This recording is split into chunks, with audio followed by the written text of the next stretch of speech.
ମେଘମାଳରେ ଶୀଘ୍ର ଆଗମନ କରୁଥିବା ଆମ୍ଭମାନଙ୍କ ଉଦ୍ଧାରକର୍ତ୍ତା ପ୍ରଭୁ ଯୀଶୁଖ୍ରୀଷ୍ଟଙ୍କର ଅତି ପବିତ୍ର ଓ ବହୁମୂଲ୍ୟ ନାମରେ ଆପଣ ସମସ୍ତଙ୍କୁ ଆଉ ଗୋଟିଏ ନୂତନ ପ୍ରସଙ୍ଗରେ ପୁନର୍ବାର ମୁଁ ସ୍ୱାଗତ କରେ। ପ୍ରଭୁଙ୍କର ମହାପବିତ୍ର ନାମର ଗୌରବ ହଉ।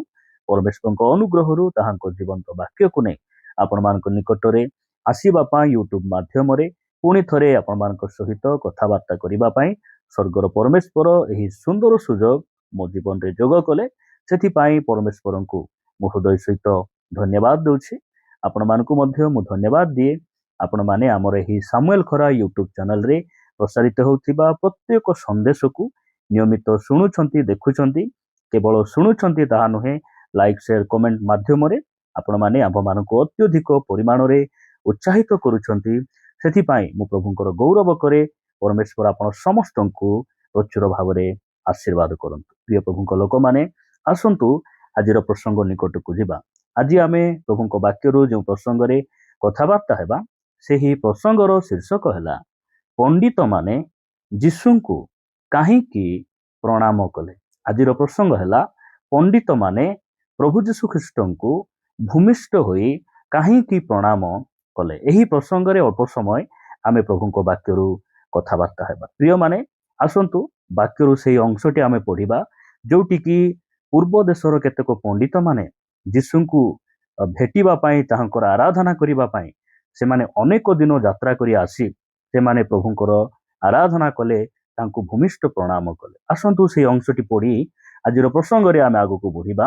ଆପଣ ପଢିବେ ମାର୍ଥିଉ ଲିଖିତ ସୁସମାଚାର 2 ଅଧ୍ୟାୟ 11 ପଦରେ ଏପ୍ରକାର ଲେଖାଯାଏ, ଆଉ ଗୃହ ଭିତରକୁ ଯାଇ ଶିଶୁଙ୍କୁ ତାହାଙ୍କ ମାତା ମରିୟମଙ୍କ ସଙ୍ଗରେ ଦେଖିଲେ ଓ ତାହାଙ୍କୁ ଭୂମିଷ୍ଠ ପ୍ରଣାମ କଲେ। ପୁଣି ଆପଣା ଆପଣା ପେଡ଼ି ପିଟାଇ ସୁନା, କୁଣ୍ଡୁରୁ ଓ ଗନ୍ଧରସ ତାହାଙ୍କୁ ଦର୍ଶନୀ ଦେଲେ। ପ୍ରିୟମାନେ, ଏହି ସ୍ଥାନରେ ଆମେ ଦେଖୁଛୁ ଯେ ପଣ୍ଡିତମାନେ ଯୀଶୁଙ୍କୁ ଆରାଧନା କରିବା ପାଇଁ, ପ୍ରଭୁଙ୍କର ସ୍ତୁତି ପ୍ରଶଂସା କରିବା ପାଇଁ, ତାହାଙ୍କର ପ୍ରଣାମ କରିବା ପାଇଁ ସେମାନେ ଅନେକ ଦିନ ଧରି ଯାତ୍ରା କରି ସେମାନେ ଜେରୁସାଲେମକୁ ଆସୁଛନ୍ତି, ବେଥଲେହେମକୁ ଆସୁଛନ୍ତି। ତ ଆଜି ଆମେ କଥାବାର୍ତ୍ତା ହେବା ଯେ ପଣ୍ଡିତମାନେ କାହିଁକି ସେହି ଶିଶୁ ଯୀଶୁଙ୍କୁ ଭୂମିଷ୍ଠ ହୋଇ ପ୍ରଣାମ କଲେ। ସେହି ସ୍ଥାନରେ ମରିୟମ ମଧ୍ୟ ଥିଲେ। ମରିୟମକୁ ସେମାନେ ପ୍ରଣାମ କଲେ ନାହିଁ, ମରିୟମଙ୍କର ଆରାଧନା କଲେ ନାହିଁ। କାହିଁକି? ଏମାନେ ପଣ୍ଡିତମାନେ ଥିଲେ, ମୂର୍ଖ ଲୋକମାନେ ନଥିଲେ। ପ୍ରିୟମାନେ, ପଣ୍ଡିତ ଥିଲେ, ଶିକ୍ଷିତ ଥିଲେ, କାରଣ ଏମାନେ ଜାଣିଥିଲେ ଯେ କାହାକୁ ପ୍ରଣାମ କରିବା କଥା, କାହାର ଆରାଧନା କରିବା କଥା, ତାହା ସେମାନେ ଜାଣିଥିଲେ।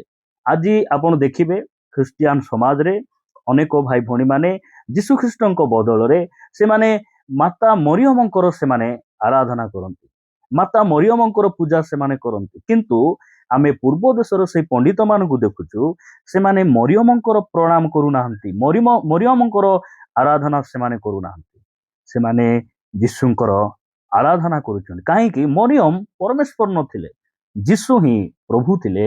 ସେଥିପାଇଁ ସେମାନେ କ'ଣ କଲେ? ଯୀଶୁଙ୍କର ଆରାଧନା କଲେ।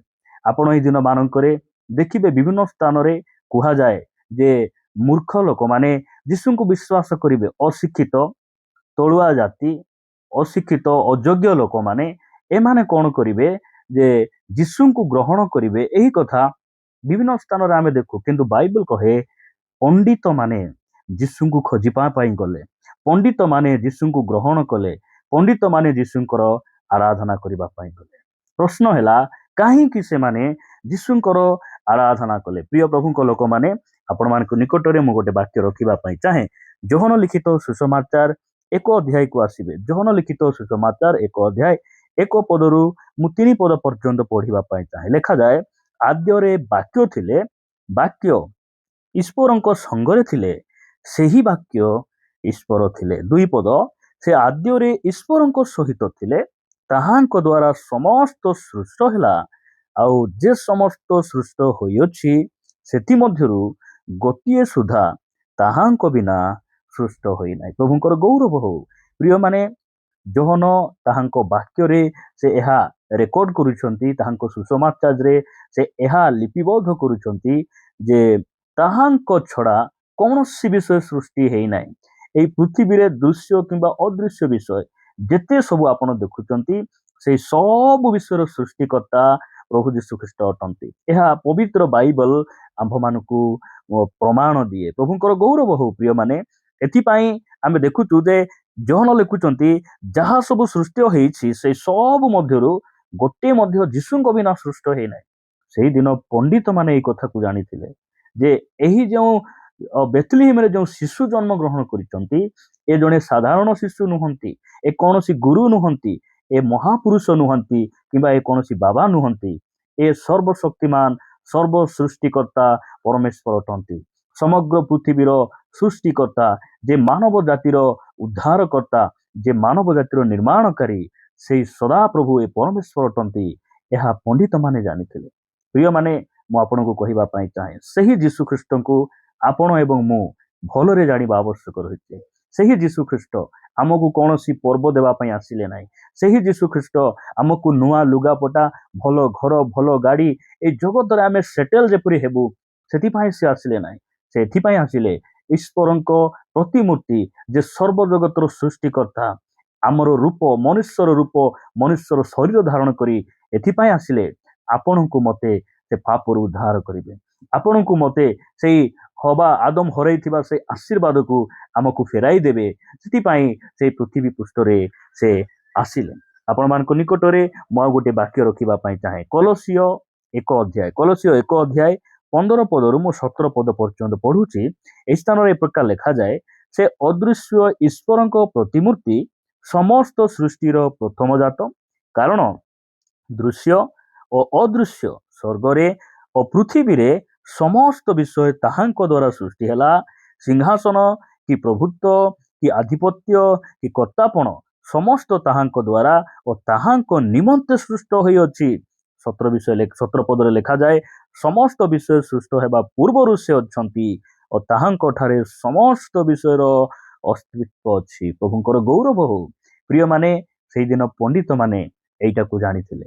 ସେଥିପାଇଁ ସେମାନେ ଜେରୁସାଲାମରେ ଆସିଲେ, ଆଉ ଜିହୁଦା ପ୍ରଦେଶର ସେଇ ବେଥଲିହେମକୁ ଗଲେ, ଆଉ ଶିଶୁ ସେଇ ଯୀଶୁଙ୍କର ଭୂମିଷ୍ଠ ହୋଇ ତାଙ୍କର ଆରାଧନା କଲେ। କାରଣ ଜାଣିଥିଲେ ଯେ ଯୀଶୁଖ୍ରୀଷ୍ଟ ସର୍ବଜଗତର ସୃଷ୍ଟିକର୍ତ୍ତା। ଏହି ଶିଶୁ ଏ ସାଧାରଣ ନୁହନ୍ତି, ଏ ଆମ୍ଭମାନଙ୍କର ପ୍ରଭୁ ଅଟନ୍ତି। ଏହା ସେମାନଙ୍କର ଆତ୍ମିକ ଚକ୍ଷୁ ଉନ୍ମୁକ୍ତ ହେଇଥିଲା। ପ୍ରକୃତରେ ସତ୍ୟ ଭାବରେ ସେଇ ଶିଶୁ ଯୀଶୁଙ୍କୁ ସେମାନେ ଜାଣିଥିଲେ। ସେଥିପାଇଁ ସେମାନେ ଯୀଶୁଙ୍କର ଆରାଧନା କଲେ। ମରିୟମର ଆରାଧନା କଲେ ନାହିଁ, ଯୋସେଫର ଆରାଧନା କଲେ ନାହିଁ, ସେମାନେ ଯୀଶୁଙ୍କର ଆରାଧନା କଲେ। କାହିଁକି? ପ୍ରଭୁ ମରିୟମ ନଥିଲେ, ପ୍ରଭୁ ଯୋସେଫ ନଥିଲେ, ପ୍ରଭୁ ଯୀଶୁ ଥିଲେ। ସେଥିପାଇଁ ସେମାନେ ଯୀଶୁଙ୍କର ଆରାଧନା କଲେ। ପ୍ରଭୁ ଏହି ବାକ୍ୟ ଦେଇ ଆମ ସମସ୍ତଙ୍କୁ ପ୍ରଚୁର ଭାବରେ ଆଶୀର୍ବାଦ କରନ୍ତୁ। ଆମେନ୍। ଆସନ୍ତୁ ପ୍ରଭୁଙ୍କୁ ପଦେ ଧନ୍ୟବାଦ ଦେବା। ପ୍ରେମିକ ସ୍ୱର୍ଗୀୟ ପିତା, ମୁଁ ତୁମକୁ ଧନ୍ୟବାଦ ଦିଏ, ଗୌରବ କରେ। ପ୍ରଭୁ, ସେଇଦିନ ପଣ୍ଡିତ ମାନେ ତୁମର ଆରାଧନା କାହିଁକି କଲେ, ବାକ୍ୟ ଦ୍ୱାରା ତୁମେ ଆମମାନଙ୍କୁ ପ୍ରାଞ୍ଜଳ ଭାବରେ କହିଥିବାରୁ ଆମେ ତୁମକୁ ଧନ୍ୟବାଦ ଦେଉଛୁ। ପିତା, ଆମେ ପ୍ରଭୁ ଯେ ତୁମେ ଅଟ, ଆମେ ସବୁବେଳେ ତୁମର ଆରାଧନା ଗୌରବ କରିବା ଜଣେ ଭାଇ ଭଉଣୀ ହେବୁ। ତୁମେ ଆମମାନଙ୍କୁ ଅନୁଗ୍ରହ ପ୍ରଦାନ କର। ପ୍ରାର୍ଥନା ପ୍ରିୟ ପ୍ରଭୁ ଯୀଶୁଙ୍କ ନାମରେ ମାଗୁଛୁ। ଆମେନ୍।